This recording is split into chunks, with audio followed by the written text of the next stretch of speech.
የድብቅ ጥፋቶች የድብቅ ወንጀሎች ኻቲማን ከሚያበላሹ ነገሮች ውስጥ እንደሆኑ ዑለማ ይወስዳሉ። ለዚህማ ነው ነብዩ ሰለላሁ ዐለይሂ ወሰለም አንድ ሐዲታቸው ላይ አንድ ሰው የጀነት ሰዎችን ስራ ይሰራል ብለዋል። በሱና በጀነት መካከል አንድ ክርን ያህል እንጂ ምንም ነገር እስከማይቀረው ድረስ ከዚያስ የጀሃነም ሰዎችን ስራ ይሰራል ይገባታል አሉ ጀሃነም።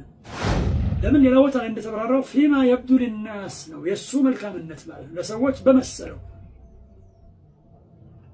ዛሂሩን በሚመለከቱ ጊዜ ግልጽ የሚያደርገውን ነገር በሚመለከቱ ጊዜ መልካም ነው ብለው አስበዋል። አለያ በውስጡ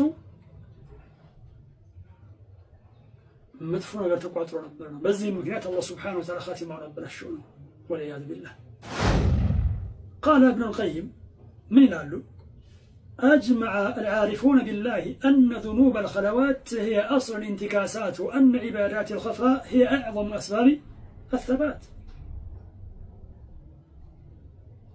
الله سبحانه وتعالى يميوكو أواكوش الله تبارك وتعالى يميوكو أواكوش علماء تسمام توالي الولو أن ذنوب الخلوات يدبك وانجلوش هي أصل الانتكاسات يمملس ودهوالا يمملس كدين مالتنا መሰረት ናት ብሎ ወአነ ዒባዳት الخفاء ድብቅ የሆኑ ዒባዳዎች ከሰዎች የምንደብቃቸው መልካም ስራዎች ደግሞ ይሄ أعظم أسباب الثبات ከጽናት ሰበቦች መንገዶች ውስጥ ታላቋ ናት። በዚህ ላይ ተስማምተዋል ብለዋል። መጨረሻው እንዲያምር የፈለገ ሰው የድብቅ መልካም ስራዎች እንዲኖሩት ይትጋ። መጨረሻው እንዳይበላሽ የሰጋ ሰው ደግሞ ከድብቅ ወንጀሎች ይራቅ ነው። ይሄ ነገር እንግዲህ በዚህ ዘመን በስቷል። የድብቅ ወንጀል ማለት ነው። ቅድም ጠቆም እንዳደረጉት በዚህ ዘመን አንድ ሰው አንድ ቤት ውስጥ ቁጭ ብሎ አንድ ክፍል ውስጥ ቁጭ ብሎ ብቻውን ሆኖ ዓለም ላይ ያሉ ፍስቆችን ሊመለከት ይችላል። ዓለም ላይ ያሉ ፍስቆችና ኢልሃዶች ውስጥ ሊገባ ይችላል። አላህ ይጠብቀን። ለዚህ ነው ሙራቀባ በዚህ ዘመን እጅጉን የሚያስፈልገው።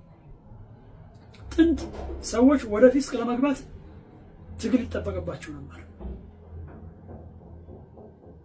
ወደ ፊስቅ ለመድረስ ረጅም መንገድ መሄድ ይጠበቅባቸው ነበር። በዚህ ዘመን ግን ነገሩ ቀሏል።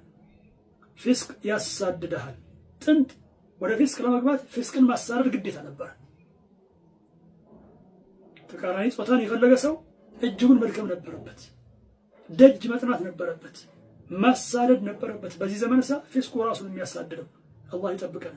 እዚህ ጋር በተያያዘ ዑለማ ይላሉ ወደ ፊስቅ የሚጠራው ነገር በበዛና በጠነከረ ቁጥር ከፊስቅ መጠበቅ አጅር እጥፍ ድርብ ይሆናል። ጠሪው በበዛ ቁጥር ወደ ፊስቅ ማለት ነው ከፊስቅ መጠበቅ አጅር እጥፍ ድርብ ይሆናል።